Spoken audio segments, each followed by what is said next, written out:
Hello, and welcome to Rare Trains on the Pittsburgh Line, my new railfanning video series.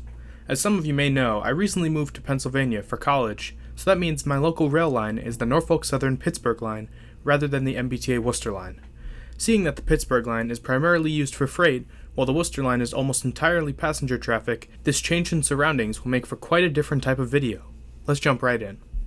Today's video begins back in August of 2022, when I was staying at the Bridgeview Inn, a railfan bed and breakfast overlooking the Rockville Bridge. This here is the east end of the Pittsburgh Line, where it joins with the Port Road Secondary to Enola Yard, the Buffalo Line to upstate New York, and the Harrisburg Line to Philadelphia.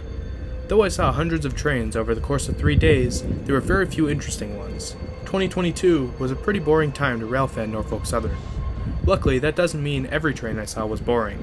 This is 13R, a manifest leaving Enola Yard for points south. Leading the way is a somewhat normal lash-up with an SD40-2 dead in tow. That's not why this train is rare though. About 5 minutes later, the tail end of this slow-moving manifest came across the bridge, but had something you almost never see nowadays. This caboose is owned by Frocht Freight Rail Forwarding, an international rail transportation company that moves heavy loads by rail. This caboose is headed down to North Carolina, likely to house an engineering crew overlooking a high and wide load.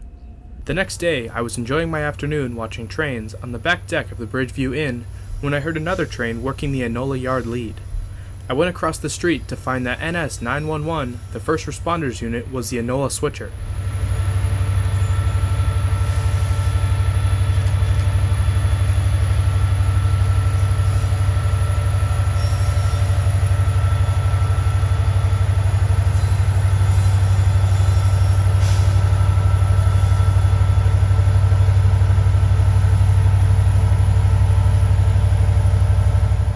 All summer, this ST60E had been seemingly stuck in Enola Yard, periodically running on yard transfer trains to and from Harrisburg.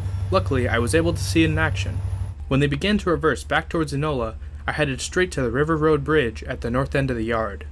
A few minutes later, 911 backed its train into Enola, one of the biggest classification yards on Norfolk Southern.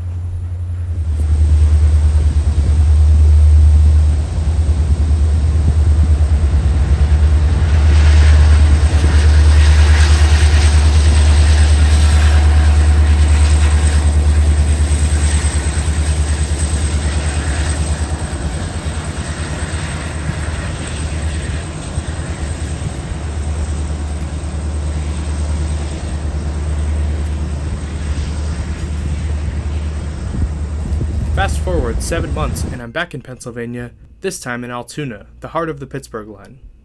Here at Brickyard, a bunch of railfans are set up to see something that you almost never see in this part of the country, a Ferromex locomotive. Ferromex is the national freight railroad of Mexico, and though it's not too rare to see these engines closer to the border, you almost never see them this far north. Unfortunately, just as the Ferromex unit was about to come through, westbound 257 came by on the close track. You learn pretty quickly as a railfan that the railroad does not care about your photo ops. Luckily, though I didn't get the cleanest shot, this short bare table section of 257 allowed me to get a quick look at 20X with Ferromex and BNSF power trailing.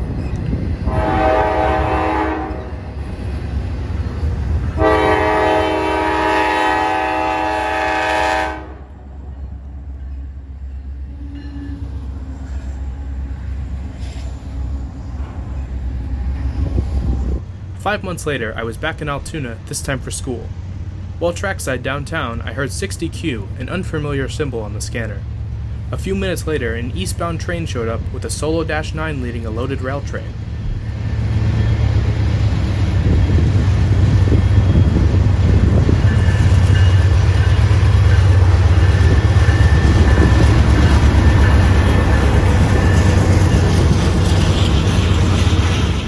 This train, carrying welded rail sections, is bound for Morrisville, Pennsylvania, presumably for interchange with New Jersey Transit. Apparently, this is the first time this rail train has been used, and it shows.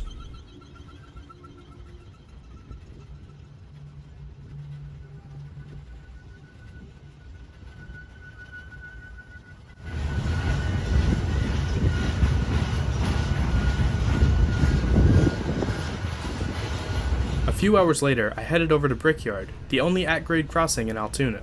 This outing turned out to be the first time I've ever been pleasantly surprised by a heritage unit.